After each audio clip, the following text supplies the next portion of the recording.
अयि मान्याः, इतः पूर्वम् अस्माभिः परमाणु स्वीकारे का युक्तिः इति आलोचितं।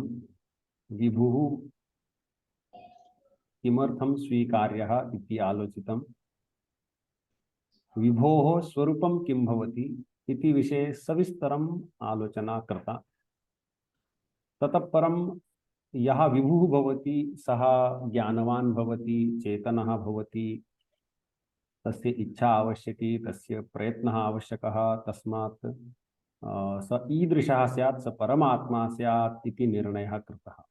तदनन्तरम् आत्मा कतिविधः भवति, जीवात्मा परमात्मा इति भेदः भवति। जीवात्मानः कति सन्ति, परमात्मानः कति सन्ति इति विषयेपि अस्माभिः आलोचना कृता। ततः परम् अस्माभिः आलोचितं परमाणुभेदाः कति सन्ति, कतिविधाः परमाणवः भवन्ति, एवञ्च द्यणुकतृणुकादिकं कथं जायते इति विषये आलोचना कृता। ततः परं अस्माभिः कालस्य स्वरूपं किं, कालस्वीकारे का युक्तिः, कालस्य स्वरूपं च किम् इति निर्धारितम्। ततः परं दिक् अथवा दिशा स्वीकारे युक्तिः, दिशा किमर्थं स्वीकार्या, स्वीकृता चेत् तस्याः स्वरूपं किं, परमाणुस्वरूपं, गुणस्वरूपं, क्रियास्वरूपं अथवा किं वा तत्स्वरूपम् इति निर्धारितम्। दिशा एका अस्ति अथवा अनेकाः भवन्ति इति विषयेपि अस्माभिः सयुक्ति आलोचनं कृतमस्ति। अतः एतावता अस्माभिः एते सर्वे विषयाः इतः पूर्वम् आलोचिताः। इतः परम् अस्माकं विषयः भवति आकाशः। आकाशस्वीकारे का युक्तिः इति अस्ति अस्माकं मुख्यः विषयः। तस्यैव आलोचना अग्रे प्रवर्तयिष्यते। एवं संस्कृतेन भाषणं करोमि चेत् कठिनं भवति मन्ये, बोद्धुं न शक्यते इति अस्ति वा। राजाराम, संस्कृतेन यद् अधुना भाष्यमाणम् अस्ति मया तद् बोद्धुं शक्यते न वा? शक्यते। आदित्य, संस्कृतेन यदुक्तं तत् त्वया बुद्धं वा? आदित्य, संस्कृत भाषया यद् मया उक्तं तत् त्वया बुद्धं न वा? नास्ति। नास्ति, न बुद्धं।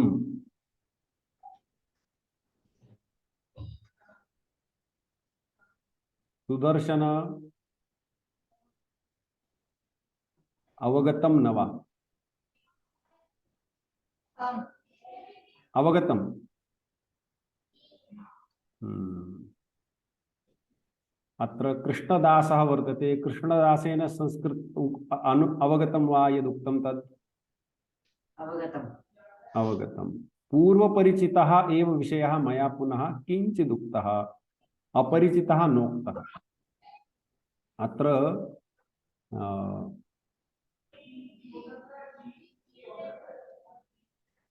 नयनवालः वर्तते, त्वया अवगतं वा?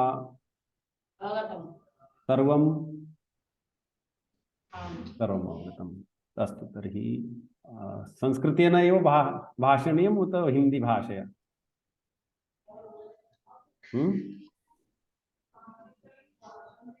वदन्तु, संस्कृतेन भाषणीयम् उत हिंदी भाषया भाषणीयम्? हिंदी हिंदी हिंदी भाषा, हिंदी भाषा, हिंदी। ठीक है, हिंदी में चलते हैं, कोई दिक्कत नहीं है। तो हमारा जो अगला विषय है वो है, अब थोड़ा सा हल्का हल्का लग रहा है ना अब घर में है ऐसा लगता है, वो पराए घर में गए हुए थे ऐसा लगता था ना।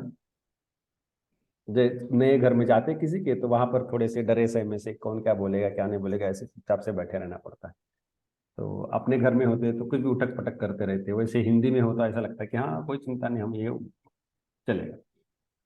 लेकिन संस्कृत के बारे में ऐसी धीरे धीरे धीरे हमें स्थिति लानी है कि संस्कृत में बोले तो भी विषय समझ में आना चाहिए। तो ये हमारा प्रयास रहेगा।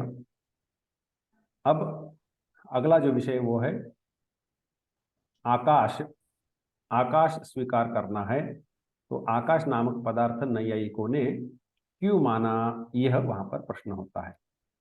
अर्थात आकाश स्वीकार करने में क्या युक्ति है तथा आकाश का स्वरूप क्या है, यह यहाँ निर्धारण करना।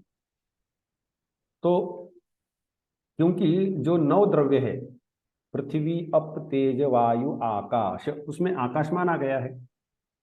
काल दिग आत्मा, ये तो हमने देख लिए। मनस के बारे में आलोचना शेष है, बाकी है। अब काल मानने में क्या युक्ति है, ये आकाश मानने में? क्योंकि आकाश हमें किसी को भी न दिखाई देता है न सूंघने में आता है ना। ऐसा होता है कि हमने आकाश को देखा, कोई नहीं देख पाता है। अच्छा, मैंने आकाश को सुना, वहां पर आकाश ने सुना, ऐसा ध्वनि सुनाई देती है, क्या आकाश सुनाई देता है? नहीं। चक के देखा हो किसी ने, थोड़ा सा आकाश लेकर के चक के देखते कि हाँ ऐसा होता है वो, चलो इसलिए आकाश मानना चाहिए, ऐसा कुछ है? नहीं, तो चख भी नहीं सकते। स्पर्श होता है, अरे बड़ा आकाश लगा मुझे यहाँ पर, ऐसा हुआ। गरम गरम आकाश रहता है, ठंडा ठंडा आकाश रहता है, ऐसा कुछ? नहीं। तो ऐसा तो नहीं है। तो फिर न उसको देख सकते हैं, न सुन सकते हैं, न उसका स्पर्श होता है, न उसको चख सकते हैं। तो रूप रस गंध स्पर्श आकाश को नहीं है, ऐसा लग रहा है। तो इसके द्वारा हमें इसलिए पता नहीं चल पा रहा है कि आकाश है भी या नहीं, है ना। आपने बोला इसलिए हाँ ठीक है गुरु जी, क्या है कि आपने बोल दिया तो हम मान लेंगे आकाश है। लेकिन हमें तो कुछ लगता वक्ता नहीं है कि आकाश कुछ नाम की कोई चीज है, और आखिर माने भी क्यों, है ना, ये प्रश्न उपस्थित होता है। तो लेकिन आप लोग अब मेरी ध्वनि, मेरी आवाज सुन रहे हो, है ना। अब ये जो ध्वनि है, आप लोग भी ध्वनि करते हैं, विश्व में ध्वनि होती रहती है। ये जो ध्वनि है, ये आवाज है, शब्द, इसको न्याय में शब्द बोला गया है। ध्वनि, ध्वनि भी शब्द का एक भेद है, लेकिन सामान्यतः न्याय में इन ऐसे आवाजों को क्या कहते हैं? ध्वनि, शब्द, शब्द कहते हैं। तो ये जो शब्द है, यह शब्द क्या, जैसे मैं अभी यहाँ बोल रहा हूँ तो मेरा जो कक्ष है उसमें भी शब्द भरा हुआ है। वहां पर ये इस यंत्र के माध्यम से जा जाके वहां फिर से वो उस ध्वनि का या शब्द का आकार लेता है, और वहां पर उस कमरे में भी आप लोग सब सुन पा रहे हो। तो ये जो शब्द है, यह शब्द क्या स्वयं द्रव्य है या किसी का गुण है ना। सामान्यतः कोई भी पदार्थ सामने आया कि उसको क्या करना है भाई, ये अलग से द्रव्य जैसा कुछ है या किसी का गुण है। चलो भाई, वायु का गुण मानते हैं, जल का गुण मानते हैं, या ऐसा कुछ कर सकते हैं कि जल का गुण, यदि जल का गुण होता तो जहां जल नहीं वहां शब्द कैसे रहेगा, है ना। जहां तेज नहीं वहां शब्द कैसे रहेगा। तो ऐसे प्रश्न उपस्थित होते, इसलिए शब्द जल का गुण आदियों का गुण मानने में कठिनाई जा रही। तो शब्दों को अलग से द्रव्य मान लेते नहीं, शब्द नाम का कोई द्रव्य है, तो शब्द नाम का द्रव्य है, तो ये कैसे होगा जी? तो मतलब मेरे अंदर से जब शब्द निकल रहा है तो कुछ द्रव्य बाहर निकल रहा है क्या? 4 किलो शब्द बोला, हाँ, ऐसा होगा क्या? तो यदि मैं दिन भर बोलता रहूं तो मेरा 4 किलो वजन कम हो जाएगा, क्योंकि मैंने उतना शब्द बाहर, है ना, ऐसा कुछ। तो अर्थात हमें ये यहाँ से इतना ध्यान में रखना चाहिए कि शब्द ऐसा कुछ परमाणु जैसा द्रव्य भी नहीं लगता है, और वह जल का गुण या वायु का गुण या तेज का गुण ऐसा भी नहीं लग रहा है। अच्छा चलो मान लो परमात्मा का गुण है, लेकिन परमात्मा का गुण केवल बोलने से थोड़ी ना होगा, उसको सिद्ध करना पड़ेगा। तो परमात्मा का गुण मानने में, काल का गुण मानने में, या फिर दिशा का गुण मानने में, शब्द को ऐसे इसी किसी का गुण मानने में कठिनाई है, कोई युक्ति नहीं दिखाई देती है। किसी के पास हो तो बढ़िया है, स्वागत है। हमें न्याय का ऐसा ही मत है कि भाई आपके पास कोई प्रबल युक्ति होती तो सामने लाई, हम देखते हैं क्या उसमें कितना दम है तो ठीक है, नहीं तो हम हटा देंगे। तो यदि किसी को लगता है कि हमारे पास बहुत अच्छी युक्ति है, हम इस युक्ति के आधार पर हमने ये आत्मा का गुण, काल का गुण या दिशा का गुण शब्द मान करके चलते तो हमारा काम हो जाएगा, लेकिन उसमें कोई युक्ति आपाततः दिखाई नहीं देती है। इसीलिए शब्द किसी का ना किसी का गुण होगा, और जिसका गुण होगा ऐसे द्रव्य को, ऐसे पदार्थ को बोला है आकाश। शब्द जिसका गुण है वह है आकाश। इसलिए तर्क संग्रह में पंक्ति भी आती है, शब्द गुणकम आकाश। शब्द जिसका गुण है ऐसा आकाश।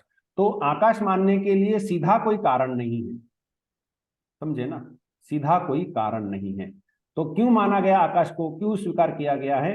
क्योंकि शब्द जो है वह पृथ्वी, जल, तेज, वायु, काल, दिग, आत्मा, मनस, यह जो अन्य 8 द्रव्य है, इनमें से किसी का भी गुण कहने की स्थिति में नहीं है, उनकी क्रिया है ऐसा भी कहने की स्थिति में नहीं है। और इसलिए शब्द ऐसे किसी द्रव्य में रहता होगा उसको स्वीकार करना चाहिए, और वो द्रव्य है आकाश। तो आकाश स्वीकार के पीछे युक्ति, सबसे पहले कि आकाश स्वीकार के पीछे कोई ना कोई युक्ति होनी चाहिए, तो ये उसके पीछे एक युक्ति है कि इसलिए आकाश को स्वीकार करना चाहिए। जैसे विज्ञान में क्या हुआ कि एक बार वैज्ञानिकों के सामने एक प्रश्न उपस्थित हुआ। उनको ये पता चला कि ये जो हमारा पृथ्वी का जो वायुमंडल है वह थोड़ी दूरी तक है, वहां के उसके अनंतर कोई वायुमंडल नहीं, ये पृथ्वी का वायु उतने सीमित स्तर पर है, उसके बाद कोई वायु नहीं है, और केवल पृथ्वी का वायु ही नहीं है, वहां पर कोई वायु नहीं है। तो ऐसे जो नीवात स्थान है, वायुहीन स्थान है, तो अब सूर्य तो इतने दूरी पर है, सहस्र योजन पर भानु, है ना, दिव्य क्या है वो,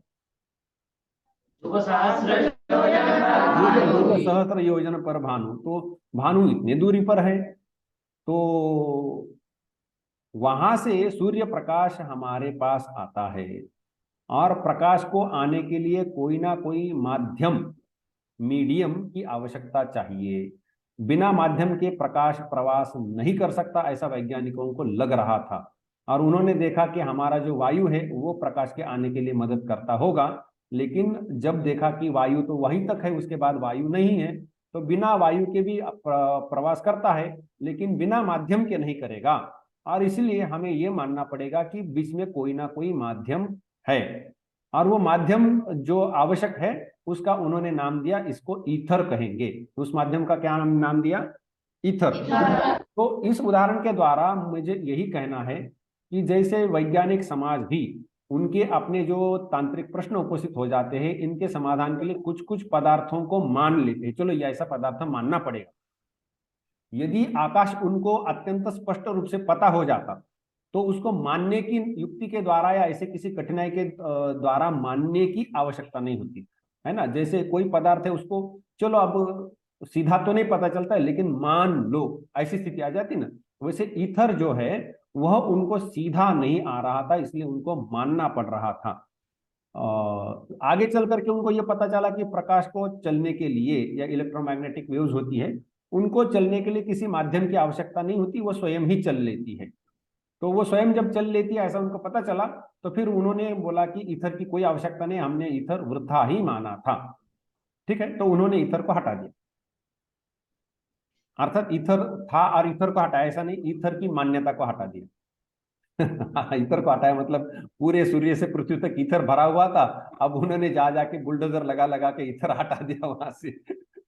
ऐसा नहीं है। तो इस प्रकार से तो ईथर के मानने में एक युक्ति दिखाई गई थी, बाद में उसका अन्यथा उत्तर निकल आने के कारण, अन्यथा सिद्ध हो जाने के कारण ईथर को मानना बंद कर दिया। बिल्कुल उसी प्रकार से यहाँ पर जो शब्द है, शब्द का कोई ना कोई आश्रय होना चाहिए। शब्द स्वयं द्रव्य नहीं है, और शब्द का जो आश्रय द्रव्य होगा, जिसमें शब्द रहता है ऐसा जो द्रव्य होगा, वह पृथ्वी, जल, तेज, वायु, काल, दिग, आत्मा, मनस, इन 8 में से कोई भी नहीं दिख रहा है, इसके अतिरिक्त तो कोई होना चाहिए, और इसीलिए आकाश को मानना पड़ेगा। लेकिन इसके अलावा आकाश को सिद्ध करने के लिए विशेष कोई दूसरा कारण सामने नहीं है, यह है आकाश। तो अब यह प्रश्न होगा कि यह ठीक है, अब पता चला कि आकाश क्यों मान रहे हैं, ठीक है, हम भी मानने के लिए तैयार हैं। तो इसका स्वरूप क्या है? परमाणु है, या विभू है, हमारे पास द्रव्य का स्वरूप निर्धारण करने के लिए इसके अलावा क्या व्यवस्था है ना, होगा तो परमाणु होगा या विभू होगा। क्या आकाश परमाणु है या आकाश विभू है, इसके बारे में विचार करने की आवश्यकता है। वैसे ग्रंथ में आप लोगों ने पढ़ के रखा होगा कि वो विभू होता है, लेकिन वो तो केवल पढ़ा है, उसके पीछे क्या युक्ति है, क्यों माने क्यों न माने, ये प्रश्न बाकी रह ही जाता है, इसलिए उसको युक्ति के द्वारा समझने की आवश्यकता है। तो आकाश का स्वरूप निर्धारण किया जाए। अब सबसे पहले हम एक छोर से आरंभ कर लेते हैं। अब इसमें भी कोई युक्ति नहीं कि इधर से आरंभ करें कि चलो भैया आकाश परमाणु होता है ना। इसमें भी कोई युक्ति नहीं कि आकाश को परमाणु मान करके विषय को आरंभ करें। दूसरी ओर से क्यों नहीं कर रहे आप, आकाश को विभू मान करके चले, बाद में देखते हैं यदि वहां पर नहीं बैठता है, कुछ समस्या हो जाती तो फिर परमाणु की तरफ आते हैं। पहले से गलत दिशा से शुरू करते हैं और फिर परमाणु नहीं होगा, परमाणु संघात नहीं होगा, ये नहीं वो नहीं, ऐसा करते करते ये क्यों इतनी मानसिक परिश्रम हमसे, बौद्धिक परिश्रम करा रहे हैं। तो ये तो एक तो स्वाभाविक प्रश्न हो सकता है। तथापि चलो कोई बात नहीं है। क्या है कि गलती से हमें लगा कि आकाश विभू है, लेकिन आगे चल करके देखा कि अरे वो तो विभू नहीं, उसको तो परमाणु मानना चाहिए। तो इसलिए हम फिर वो जो जो दूर वाली संभावना है उनको पहले देख लेते, बाद में वहां तक पहुंच जाएंगे। तो यदि आकाश परमाणु है तो सबसे पहले एक ही परमाणु मानना पड़ेगा युक्ति के बल पर, एकाधिक मानने के लिए युक्ति दिखानी पड़ेगी।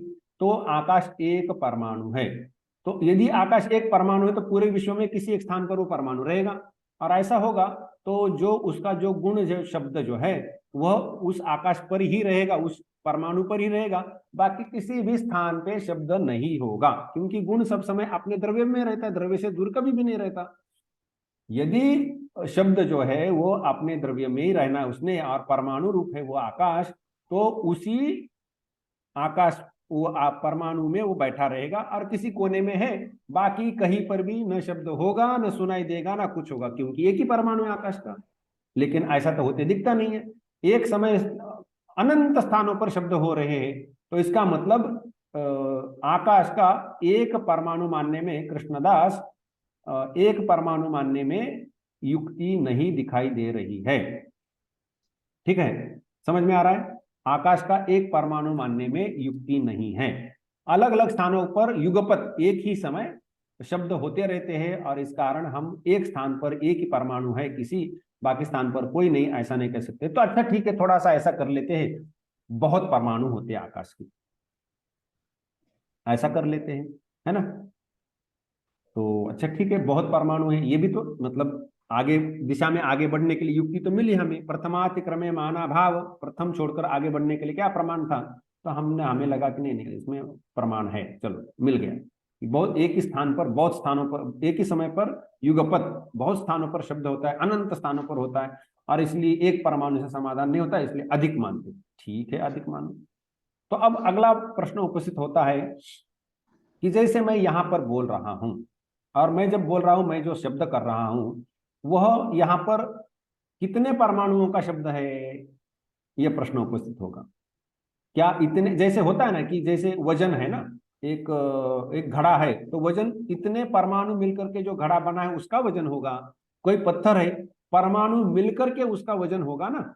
वैसे हम ये कह सकते हैं कि इतने परमाणु मिलकर के यह शब्द हो रहा है, संभव भी है। जैसे वहां पर बैठे हाथ हाथ में हाथ ताली बजाते हो, तो इतने परमाणु मिलकर के वहां पर वो ध्वनि उत्पन्न कर देता है। तो इस प्रकार से हमें हमें पता चलता है कि समुदाय है वो शब्द उत्पन्न करता है, गुण उत्पन्न करता है। तो ये मानने में कोई कठिनाई नहीं कि शब्द जो है समुदाय का हो सकता है, ऐसा सामान्यतः हम मान सकते हैं। लेकिन एक प्रश्न उपस्थित होगा कि मेरे सामने जो परमाणुओं का समुदाय, आकाश के परमाणुओं का समुदाय हम मानकर चल रहे हैं या नहीं पता नहीं, तो ये जो समुदाय है उसमें यहां पर मैंने शब्द कर दिया। अब ये जो शब्द है वह ये जो तार है इसके द्वारा उसमें परिवर्तन होते होते वहां तक जा रहा है। तो क्या मैं ये कहूं कि यहाँ के परमाणु वहां जा रहे हैं इस शब्द को लेके? परमाणु तो नहीं जा रहे, नहीं तो यहां से वहां तक परमाणुओं का एक ऐसा प्रवाह चलेगा, और विश्व में ऐसे परमाणुओं के प्रवाह चलते रहेंगे। वहां से वो चिल्लाया कि वहां के परमाणु दौड़े दूसरी तरफ, जिसने सुनना है उसकी तरफ। वहां उसने चिल्लाया कि वहां के परमाणु फिर दौड़े इसकी तरफ, चलो भैया ये चिल्लाया है, हम ये शब्द वाले परमाणु हैं, चलो इसमें काश के कान में प्रवेश कर जाते हैं। तो ऐसे है ना, ऐसा होना शुरू हो जाएगा। तो इस विश्व में क्या होगा कि जैसे आवाज होती रहेगी, ये परमाणु भागते भागते भागते, मतलब परमाणु के हजारों प्रवाह, जैसे हवा उल्टी सीधी दिशा में बहती रहती, ऐसा होता रहता है, वैसे इस शब्द के जो परमाणु है वो ऐसे भागते भागते रहेंगे। अब ये भी हो सकता है कि वहां से परमाणु का एक दल आ रहा था, यहाँ से एक दल जा रहा था, दोनों का टकराव हो गया, न इसकी बात उसको चली गई, न इसकी बात इसको चली गई, बीच में उन्होंने नए से शब्द बना लिया। तो अर्थात परमाणु मानने में ये कई सारी कठिनाइयां उपस्थित हो रही है ना। तो ये भी प्रश्न उपस्थित होगा कि भाई अब परमाणुओं का जो, मान लेते कि परमाणु समुदाय का गुण है शब्द, तो मेरे मुंह से फिर परमाणु निकल रहे शब्द, जो ध्वनि हो रही है, तो वो ध्वनि परमाणुओं पर बैठ करके उनका गुण बन करके फैल रही है, ऐसा ही होगा ना। तो उतने परमाणु अंदर से निकलते निकलते निकलते चलने पड़ेंगे, ऐसी कठिनाइयां उपस्थित होती है। तो इसलिए परमाणु मानने में बड़ी जटिलता उपस्थित हो रही है, पता चल रहा है। क्यों अनुज? परमाणु मानने में हाँ, वो सम्मति दिखा रहा था कि मैं, आप ठीक ही कह रहे हैं, आप ठीक ही कह रहे हैं, आप ठीक ही कह रहे हैं। तो उसकी ना नहीं है, इतने सरलता से हाँ कहने से थोड़ी ना होगा, थोड़ा तो विरोध होना चाहिए। नहीं गुरुजी, परमाणु ही मानना चाहिए, परमाणु समुदाय ही मानना चाहिए, कुछ ना कुछ तो होना चाहिए। तो एकदम से पहले से ही महान गुरुजी आप जो कहेंगे वो ठीक ही है, आप तो सब जानते हैं, हमें क्या पता है, आप जो भी बोलेंगे हम वो शिरोधार्य, ऐसा करने से थोड़ी ना होगा। चलो, तो यहाँ पर जो विषय सामने आता है वो ये है, योगेश्वर भी वो सम्मति दिखा रहा है। तो ये, हाँ वो क्या है, ठीक है चलता है। तो परमाणु, जो ये है, आकाश के परमाणु होते हैं, परमाणु समुदाय होता है, इसमें कई सारे प्रश्न यहाँ पर उपस्थित हो रहे हैं। इसीलिए न परमाणु का समुदाय शब्द का आश्रय है। तो क्या बचता है, क्या करना पड़ेगा, आकाश को कैसा मानना पड़ेगा? विभू मानना पड़ेगा। अच्छा ठीक है, विभू माना, लेकिन वो क्या है कि संस्कृत में एक कहावत है कि भुक्ते पि लशुने न शांतो व्याधि ही, सुना होगा कभी? देवर जी आप बताए थे। भुक्ते मतलब कोई व्याधि है, रोग है, उसको शांत करना है, और उसके लिए क्या है कि किसने बोला, वैद्यराज ने बोला कि लहसुन खा लो, लहसुन जो कहते हैं ना, वो खा लो। तो उसने लहसुन का सेवन किया, लेकिन उसके बावजूद उसकी व्याधि समाप्त नहीं हुई, उसका जो रोग था वो गया नहीं। तो भुक्ते पे लहसुने, लहसुन खाने पर भी व्याधि शांत नहीं हुई। व्याधि शब्द वैसे पुल्लिंग है, न शांतो व्याधि ही, संस्कृत में व्याधि शब्द पुल्लिंग है, आधि व्याधि ऐसा है। तो ठीक है, आकाश को विभू माना, तो अब ऐसा है, समस्या ये उपस्थित हो जाती है कि आकाश विभू है, और हमने शब्द शब्द बनाने के लिए, आकाश तो शब्द बनाएगा नहीं, आकाश विभू तो कोई क्रिया नहीं करेगा जिससे शब्द उत्पन्न होगा। शब्द उत्पन्न होने के लिए कोई ना कोई क्रिया करनी पड़ती है, कुछ आघात करना पड़ता है, कुछ तोड़ना पड़ता है, फोड़ना पड़ता है ना।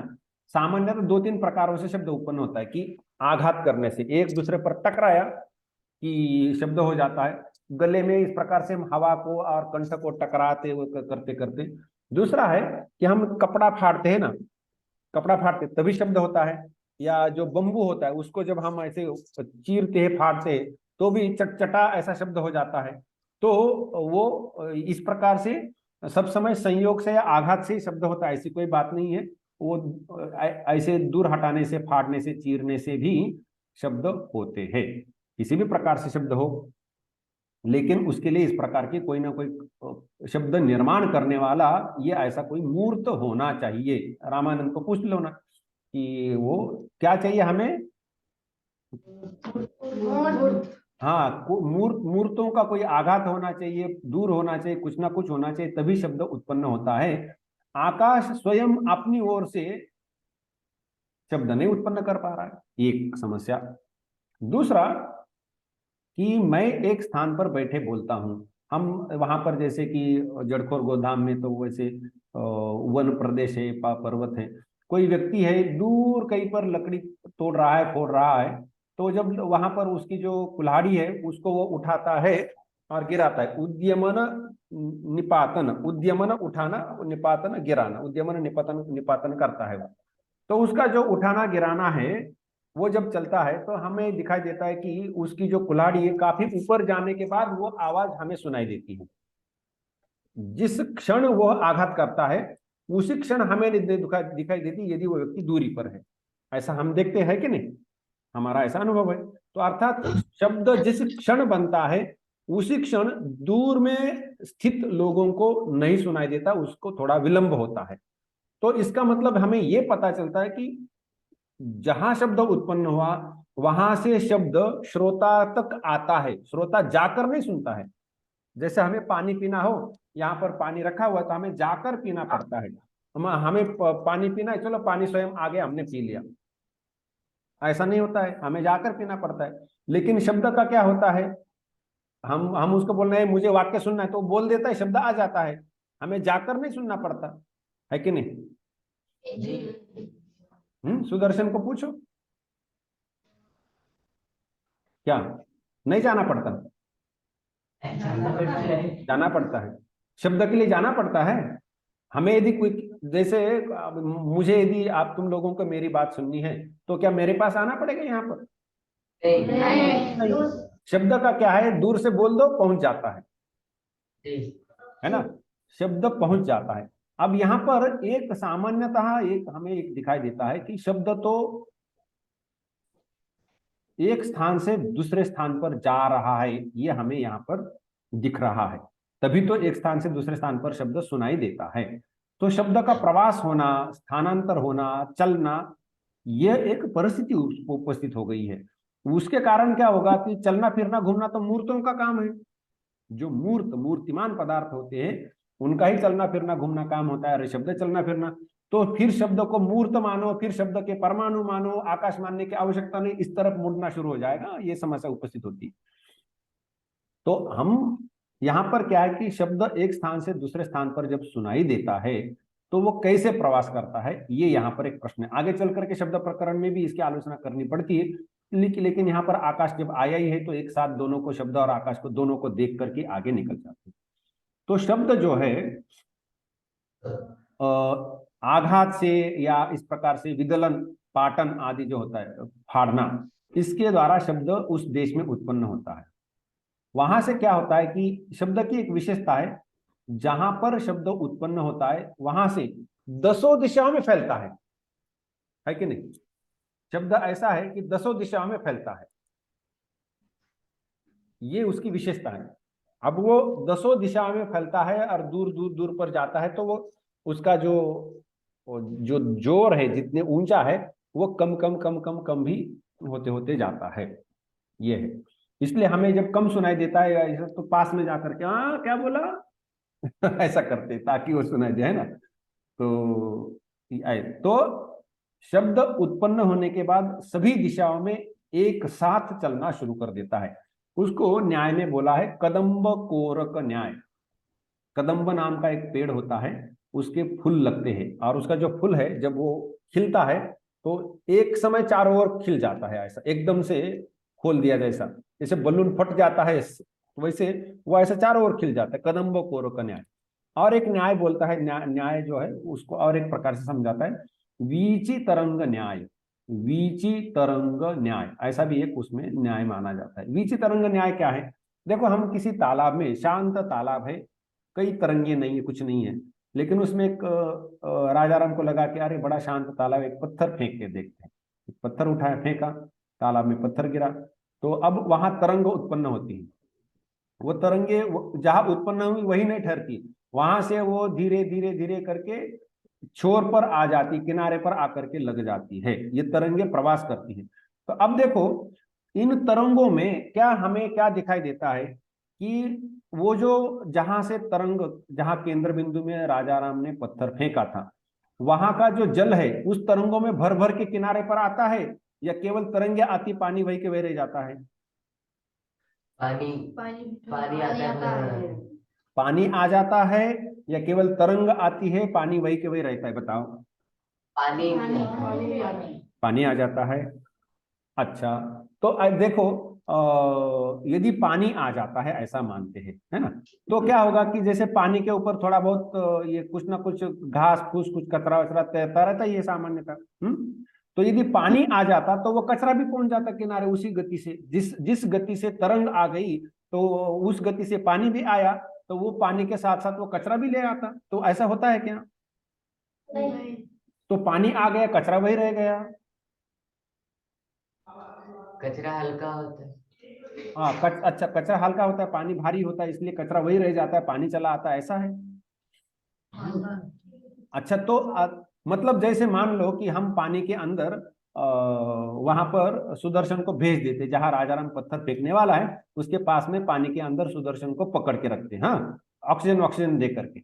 और जैसे पत्थर फेंका, तरंगे उठी कि पानी अब क्या करेगा, दौड़ेगा किनारे पर जाने के लिए, तुम लोग जैसे कहते हो, तो उस पानी के अंदर से सुदर्शन को लेकर के भी पानी दौड़ेगा, तो सुदर्शन एक एक झटके में, एक पत्थर के द्वारा ही सुदर्शन किनारे पर फेंका जाएगा। होगा क्या? तो क्या, जब एक तरंग एक स्थान से दूसरे स्थान पर चली जाती है, तो उसके अंदर जो पानी होता है उस पानी को ले जाती है कि नहीं ले जाती? हाँ, अच्छा, और एक उदाहरण लेते हैं कि जैसे रस्सी होती, लंबी रस्सी है ना, लंबी रस्सी होती है, और दो, एक और राजाराम एक और सुदर्शन, दोनों ने पकड़ी हुई है, लंबी रस्सी है, और वो उसको ऐसे ऐसा ऐसा ऐसा हिला रहे हैं, उसकी तरंगे तरंगे होती जाती है ना, होती कि नहीं? तो उसमें वो जो एक राजाराम ने एक झटका मारा, तो उसके ओर से तरंग निकली और सुदर्शन तक पहुंच गई, तो उस तरंग के साथ साथ रस्सी भी चली जाती है क्या? नहीं। मेरा कहने यहाँ पर प्रश्न यही है कि तरंग के साथ रस्सी चली जाती है या केवल तरंग चली जाती है? तरंग के जाने के लिए रस्सी की आवश्यकता है, लेकिन रस्सी के जाने की आवश्यकता नहीं है। रस्सी न हो तो तरंग ही न जाए, है ना? हाँ, तो जब राजाराम ने तालाब में पत्थर फेंका, तो वो जो वहां पर तरंगे किनारे पर आकर के लग रही है, तो वो जो केंद्र में जो जल था वह तरंगों के द्वारा नहीं आ रहा है, केवल तरंगे आ रही है। ठीक है कि नहीं? यहां तक ठीक है ना? या तुम लोगों के पास कोई युक्ति है कि नहीं नहीं तरंग के साथ जल भी चलता है? चलता है क्या?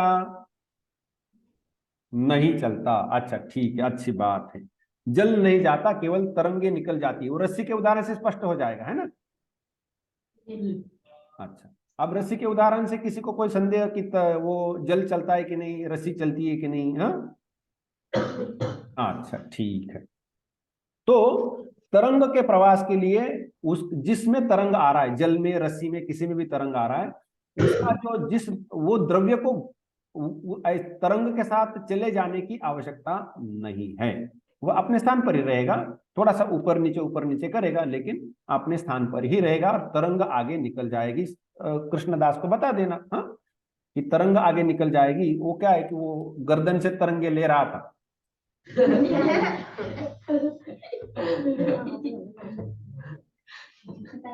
तो ज्यादा तरंगे नहीं लेना, गर्दन में दर्द हो सकता है।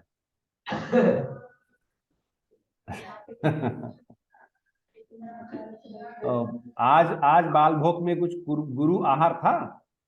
क्या था? हाँ, एक राजाराम क्या था? पुष्पान, पुलाव। पुलाव था। हाँ, देखो, वो बिल्कुल पकड़ा मैंने, मेरा अनुमान गलत नहीं है कि कुछ ना कुछ तो। फल नहीं थे आज। ठीक है, कोई बात नहीं, हो जाता है। कभी कभी ऐसे परिवर्तन आ जाते तो हमें पता चलता है कि मतलब कहीं धूम निकल रहा है तो कहीं ना कहीं आग लगी होगी। है ना? ये पर्वतो वन्यमान धूमात, धूम दिख रहा है तो पर्वत में आग जरूर लगी होगी, ऐसा अनुमान सामान्यतः कर सकते। तो आज बहुत लोग बड़ी सम्मति दिखा रहे हैं, बड़ी श्रद्धा से, तो कुछ ना कुछ चलो, तो तो हमारा विषय चल रहा था, मजे की बात अलग, विषय चल रहा था कि जो शब्द है एक स्थान से दूसरे स्थान पर जब जाता है तो शब्द जैसे तरंग प्रवास करता है वैसे शब्द भी वायु के द्वारा आगे बढ़ता है। शब्द वायु की तरंगों के द्वारा आगे बढ़ता है।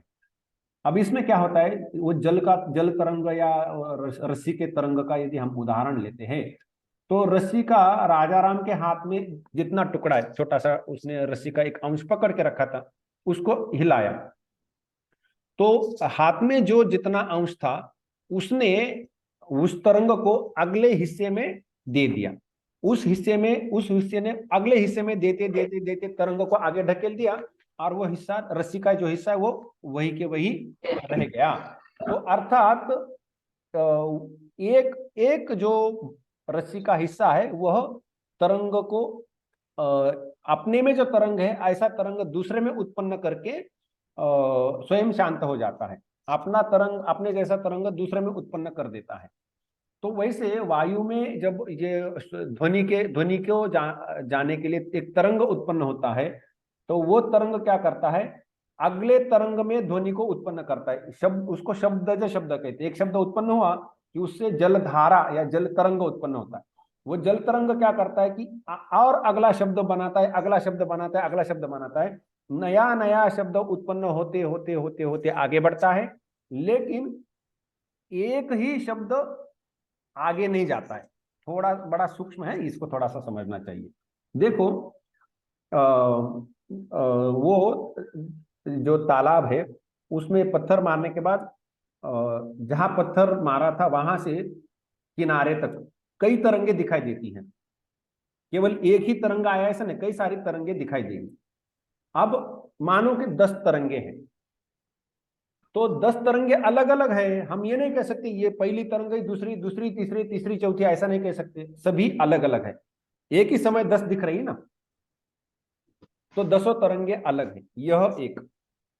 दूसरा कि एक तरंग बनी, वो थोड़े से वो वहां शांत हो गया और यहां तरंग दिख रही है। अभी पहले स्थान पर अभी तरंग नहीं है, 2-3 फीट दूरी पर और तरंग दिख रही है, वहां की शांत होकर के और दूरी पर दिख रही है। अब यह प्रश्न उपस्थित होता है कि पहले फीट के दूरी में, पहले फीट के अंदर जो तरंग दिख रही थी वो शांत होकर के दूसरे फीट के इसमें जो तरंग दिख रही है वो शांत हो गई। अब तीसरे फीट के दूरी में जो तरंग दिख रही है, क्या यहाँ 3 स्थानों पर एक के बाद जो तरंग दिख रही है वो तरंग एक ही है या हर तरंगों को हम अलग अलग कहेंगे? एक ही है। यदि एक है ना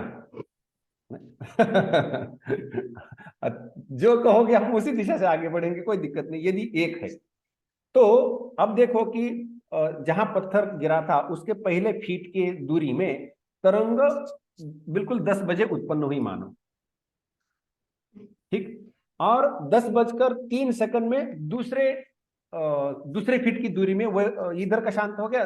3 सेकंड बाद वहां पर एक तरंग उत्पन्न, एक तरंग दिख रही है, वहां पर भी शांत हो गया। अगले 3 सेकंड में और तीसरे फीट के इसमें तरंग दिख रही है ना।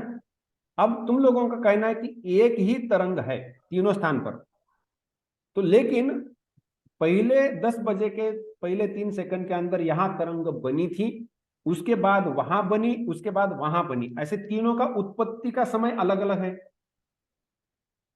तीनों बनी है जी, तीनों बनी है, इसलिए यही तरंग आगे गई है ऐसा ना कह करके ऐसे तरंग ने अपने जैसे तरंग को आगे जन्म दिया, ठीक है। यदि एक ही तरंग हो तो एक ही समय उत्पन्न होना है और एक ही दिखना चाहिए। नहीं, तुम कहोगे गुरुजी ऐसा है कि एक गाड़ी है, वो इस गांव से उस गांव में गई, उस गांव से उस गांव में चली गई, तो हर गांव में तो गाड़ी तो वही है ना, तो गाड़ी तो वही है, उसमें क्या है, वैसे तरंग भी वही है ऐसा कहो। लेकिन गाड़ी द्रव्य है, गाड़ी क्या है, द्रव्य है।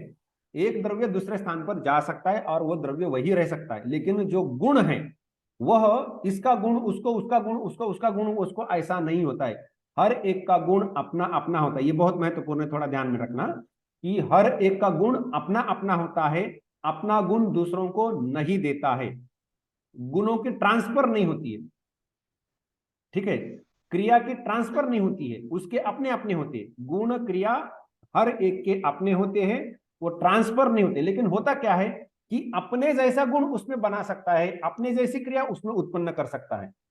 लेकिन पहला जो जलीय अंश था 1 फीट वाला, उसके अंदर जो तरंग थी, उस जल के तरंग के होते अगले 1 फीट के जल में तरंग को बना दिया और यहाँ का तरंग शांत हुआ। लेकिन वह तरंग इस तरंग से अलग है, क्योंकि ये जो तरंग है इस जल का गुण है, वह जो तरंग है वो उस जल का गुण है।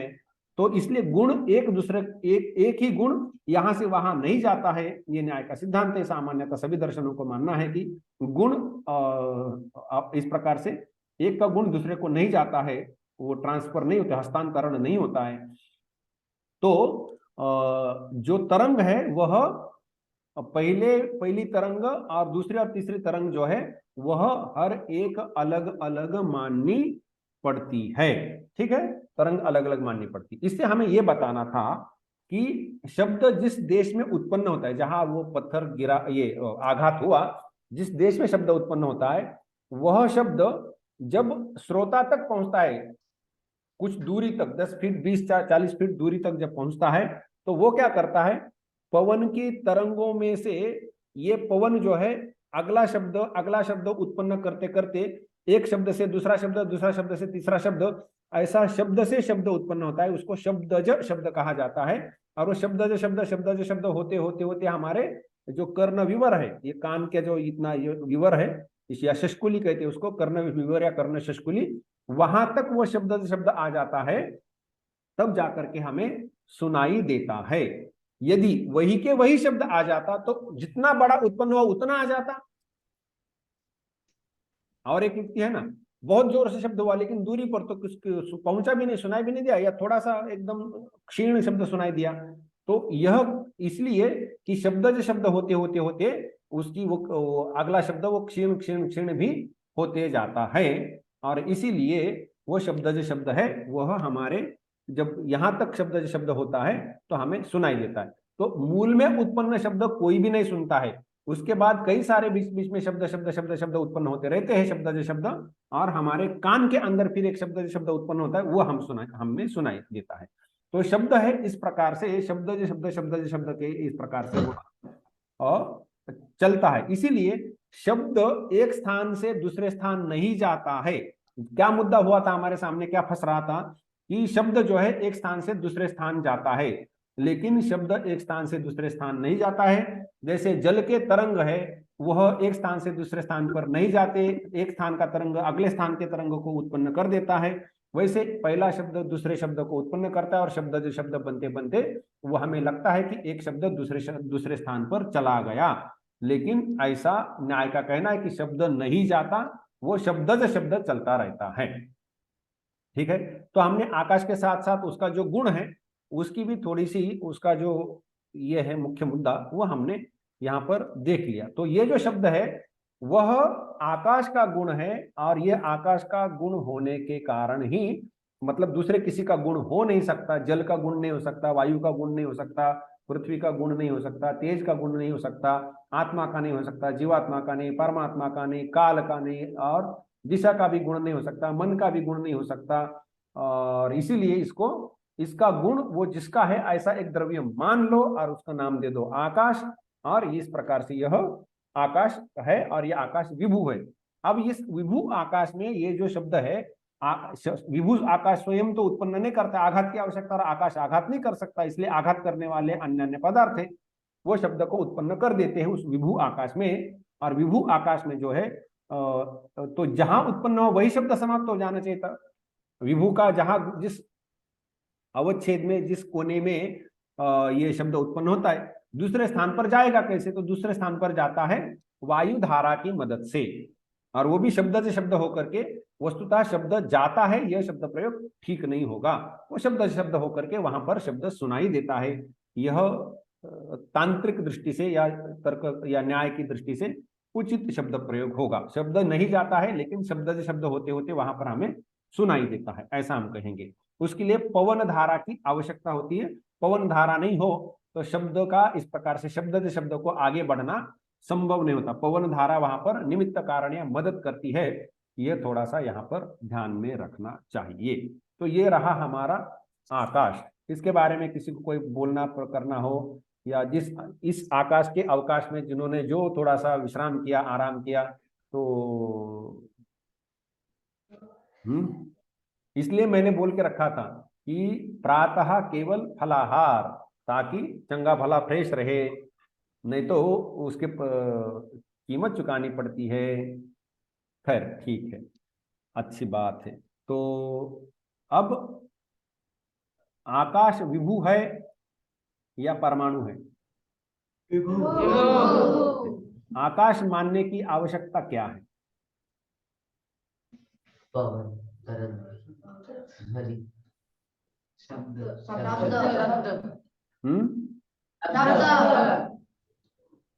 शब्द नाम का कोई ना कोई कुछ हमें सुनाई देता है कि हमारा अनुभव शब्द कुछ है। ये तो पहले इसका मतलब इसको कोई मना नहीं कर सकता कि शब्द ही नहीं है करके, ऐसा नहीं बोल सकता। शब्द है, सुनाई देता। यह शब्द गुण है कि द्रव्य है, यह प्रश्न उपस्थित होता है। तो उसको द्रव्य मानना कठिन हो गया। गुण मानना चाहिए, या क्रिया मानो तो क्रिया नहीं मान सकते, तो गुण मानो। अच्छा ठीक है, गुण मान लिया।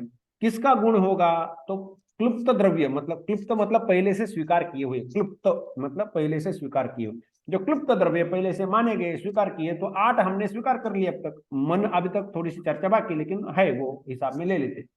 तो 8 द्रव्य स्वीकार कर लिए हैं। इन 8 द्रव्यों में से किसका गुण है, इसकी हम जब परीक्षा करने जाते हैं तो इन 8 में से किसी का भी गुण सिद्ध नहीं होता है। और इसीलिए शब्द है लेकिन 8 में से किसी का भी गुण नहीं है, तो इसलिए और एक नया द्रव्य मानना पड़ रहा है। इसीलिए आकाश को माना जा रहा है। ठीक है, आकाश को मानने के पीछे क्या युक्ति है कि पहले तो शब्द है। शब्द स्वयं द्रव्य नहीं लगता है, वो गुण है लगता है, वो क्रिया भी नहीं लगता है, वो गुण लगता है। और यदि वो गुण है तो वो किसका गुण है, यह प्रश्न उपस्थित होता है। तो इस प्रश्न का उत्तर ढूंढते ढूंढते हमें क्या करना है, पहले से जो उपलब्ध द्रव्य है उनमें से किसी का गुण हो तो खेल ही समाप्त हो गया, और अधिक हमें नया पदार्थ या नया द्रव्य मानने की आवश्यकता नहीं होगी। लेकिन जब हम परीक्षण करके देखते हैं तो हमें पता चलता है कि पृथ्वी, जल, तेज, वायु, काल, दिग, आत्मा, मनस, ये जो 8 द्रव्य है, इनमें से किसी का भी गुण होने का उचित नहीं लगता है, कोई युक्ति नहीं लगती है। इसीलिए यह शब्द जिसका गुण है, ऐसा एक नया द्रव्य मान लो, है ना। और वो मानकर उसका वो कौन सा है, उसका एक नाम होना चाहिए, तो वो आकाश, यह एक द्रव्य। आकाश शब्द पुल्लिंगी भी है और नपुंसकलिंगी। आकाशम ऐसा भी हो सकता है, आकाशः ऐसा भी हो सकता है, वो कोई चिंता की बात नहीं। लेकिन तर्क संग्रह में शब्द गुणकम आकाशम नपुंसकलिंगी ऐसा व्यवहार किया है। तो इस प्रकार से यह आकाश के बारे में विचार विमर्श है। तो आज का पाठ हम यही रोकते हैं। तो शांति पाठ कर सकते हो। निदाय हृदि विश्वेशम गाय गुरुवंदनम बाला क्रियते